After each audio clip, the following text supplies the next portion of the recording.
ಅಂತೂ ಇಂದು RCB ಅಭಿಮಾನಿಗಳು ಖುಷಿ ಪಡುವ ದಿನ ಬಂದೇ ಬಿಟ್ಟಿದೆ ಅಂತಾನೆ ಹೇಳ್ಬೋದು. ಯಾಕಂದ್ರೆ ಇಷ್ಟು ದಿವಸ RCB ಅಭಿಮಾನಿಗಳು ಒಂದು ರೀತಿಯ ತಪಸ್ಸನ್ನು ಮಾಡ್ತಾ ಇದ್ರು, ಯಾವಾಗ ಬೆಂಗಳೂರಿನಲ್ಲಿ RCB ಪಂದ್ಯಗಳು ನಡೆಯುತ್ತೆ ಅಂತ. ಅಂತೂ ಇಂದು ಫೈನಲ್ ಆಗಿ ಎಲ್ಲರಿಗೂ ಕೂಡ ಗೊತ್ತಾಗಿದೆ, ಏನು ಬೆಂಗಳೂರಿನ ಚಿನ್ನಸ್ವಾಮಿ ಸ್ಟೇಡಿಯಂನಲ್ಲಿ ಪಂದ್ಯಗಳು ನಡೆಯುತ್ತೆ ಅಂತ. ಈ ಬಗ್ಗೆ ಮಾತನಾಡಲಿಕ್ಕೆ ಏನು KCAನ ಮಾಧ್ಯಮ ವಕ್ತಾರರಾದಂತಹ ವಿನಯ್ ಮೃತ್ಯುಂಜಯವರು ನಮ್ಮ ಜೊತೆ ಇದ್ದಾರೆ. ಬನ್ನಿ ಅವ್ರನ್ನ ಮಾತಾಡಿಸ್ತಾ ಹೋಗ್ತೀನಿ. ಸರ್, ಮೊದಲನೇದಾಗಿ RCB ಅಭಿಮಾನಿಗಳಿಗೆ ಎರಡು ವಾಕ್ಯದಲ್ಲಿ ಹೇಳೋದಾದ್ರೆ ಏನು ಹೇಳ್ತೀರಾ ಪಂದ್ಯಗಳ ಬಗ್ಗೆ?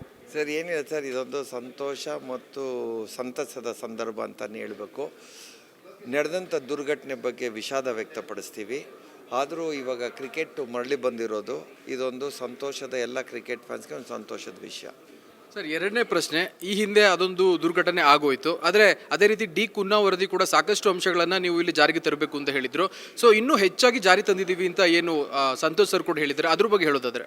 ಸರ್, ಏನು ಸರ್, ಅವ್ರು ಏನೇನು ಶಿಫಾರಸು ಮಾಡಿದರು ಫೇಸ್ 1ನಲ್ಲಿ ಮಾಡಬೇಕು ಅಂತ, ಅವ್ರು ಹೇಳ್ದಂಗೆ ಗೇಟ್ ಸೈಜ್ ಆಗಿರ್ಬೋದು, ಮತ್ತೊಂದು ಜಾಗಗಳ ಅನುಕೂಲ ಮಾಡೋದಾಗ್ಬೋದು, ಅವ್ರು ಏನು ಶಿಫಾರಸು ಮಾಡಿದ್ದಾರೆ ಅದಕ್ಕಿಂತ ಹೆಚ್ಚಾಗಿ ಪ್ರೇಕ್ಷಕರ ಸುರಕ್ಷತೆಯನ್ನು ಗಮನದಲ್ಲಿಟ್ಕೊಂಡು ಏನೇನು ಮಾಡ್ಬೋದು ಪ್ರತಿಯೊಂದರ ಬಗ್ಗೆನೂ KCA ಗಮನ ಹರಿಸಿ ಆದಷ್ಟು ಪ್ರೇಕ್ಷಕರಿಗೆ ಅನುಕೂಲವಾಗುವಂತೆ ವಾತಾವರಣ ನಿರ್ಮಿಸಿ ಆದಷ್ಟು ಬೇಗ ಫೇಸ್ 1 ಕಾರ್ಯರೂಪಕ್ಕೆ ತಂದು ಅದು ಕಂಪ್ಲೀಟ್ ಆದಮೇಲೆ ಆದಷ್ಟು ಬೇಗ ಕ್ರಿಕೆಟು ಮರಳಿ ಬರುತ್ತೆ ಚಿನ್ನಸ್ವಾಮಿ ಸ್ಟೇಡಿಯಂಗೆ ಅಂತ ಹೇಳಕ್ಕೆ ಇಷ್ಟಪಡ್ತೀನಿ.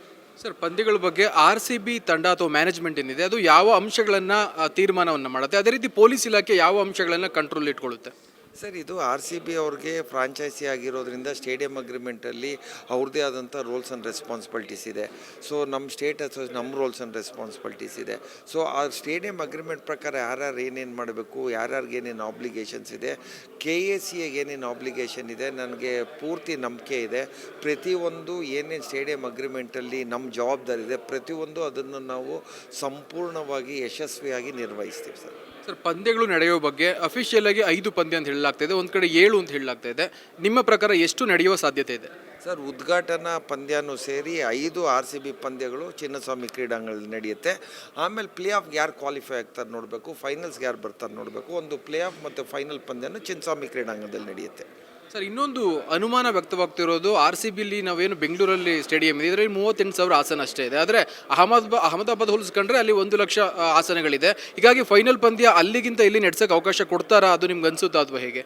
ಸರ್, ಅದೇನಾಗಿದೆ, IPL ವೃತ್ತಿನಲ್ಲಿ ಹಿಂದಿನ ಸತಿ ಯಾರು ಗೆದ್ದಿರ್ತಾರೆ ಅವರ ಒಂದು ಹೋಮ್ ಗ್ರೌಂಡಲ್ಲೇ ಫೈನಲ್ಸ್ ನಡಿಬೇಕು ಅಂತ ಇದೆ. ಸೊ ಹಂಗಾಗಿ RCB ಲಾಸ್ಟ್ ಟೈಮ್ ಗೆದ್ದಿರೋದ್ರಿಂದ ಈ ಸತಿ ಯಾರೇ ಫೈನಲ್ಸ್ ಬಂದರೂ ಬೆಂಗಳೂರಿಗೆ ಅವಕಾಶ ಸಿಗುತ್ತೆ ಫೈನಲ್ಸ್ ಆಗಲಿಕ್ಕೆ.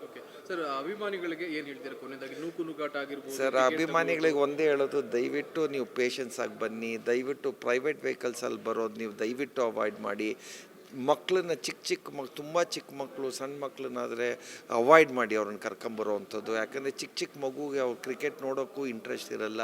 ಮಕ್ಕಳು ಓಕೆ, ಬಟ್ ಚಿಕ್ಕ ಮಗುಗಳಿದ್ದರೆ ಅವ್ರನ್ನೆಲ್ಲ ಅವಾಯ್ಡ್ ಮಾಡಿ ಕರ್ಕೊಂಬರೋವಂಥ. ಈವನ್ ಸ್ಟೇಡಿಯಂ ಬಂದ ಸಂದರ್ಭದಲ್ಲಿ ಓಡೋಗೋದು, ನುಗ್ಲು ಮಾಡೋದು, ತಾನು ಮುಂದೆ ಹೋಗಬೇಕು ಅಂತ, ಇದನ್ನೆಲ್ಲ ದಯವಿಟ್ಟು ಅವಾಯ್ಡ್ ಮಾಡಿ.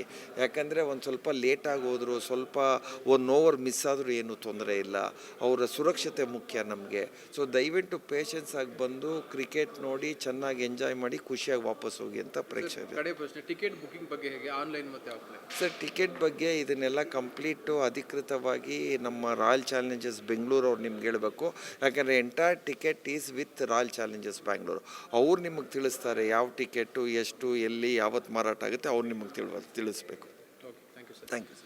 ಒಟ್ಟಾರೆ ಇದು ವಿನಯ್ ಮೃತ್ಯುಂಜಯವರ ಮಾತಾಗಿತ್ತು. ಯಾಕಂದರೆ RCB ಅಭಿಮಾನಿಗಳು ಯಾವ ರೀತಿ ಪಂದ್ಯವನ್ನು ಅನುಭವಿಸ್ತಾರೆ, ಎಂಜಾಯ್ ಮಾಡ್ತಾರೆ ಅನ್ನೋದನ್ನು 18 ವರ್ಷದಿಂದ ಸಾಬೀತುಪಡಿಸ್ಕೊಂಡು ಬಂದಿದ್ದಾರೆ. ಹೀಗಾಗಿ ಪಂದ್ಯಗಳನ್ನು ಇಲ್ಲಿ ಬಂದು ನೋಡುವಾಗ ಸಾಕಷ್ಟು ಮುಂಜಾಗ್ರತಾ ಕ್ರಮಗಳನ್ನು ವಹಿಸಿ ಇಲ್ಲಿ ಬಂದು ನೋಡಿ ಅನ್ನೋದು ಅವರ ಮಾತಾಗಿತ್ತು. ಯಾವುದೇ ಕಾರಣಕ್ಕೂ ಗಲಾಟೆ ಆಗಲಿ, ನುಗ್ಗಲಾಗಲಿ ಮಾಡ್ಕೊಳ್ಳೋದಕ್ಕೆ ಹೋಗಬೇಡಿ, ಪಂದ್ಯವನ್ನು ಎಂಜಾಯ್ ಮಾಡಿ ಅನ್ನೋದು ಅವರ ಕಳಕಳಿಯ ಮನವಿ ಅಂತಲೇ ಹೇಳ್ಬೋದು.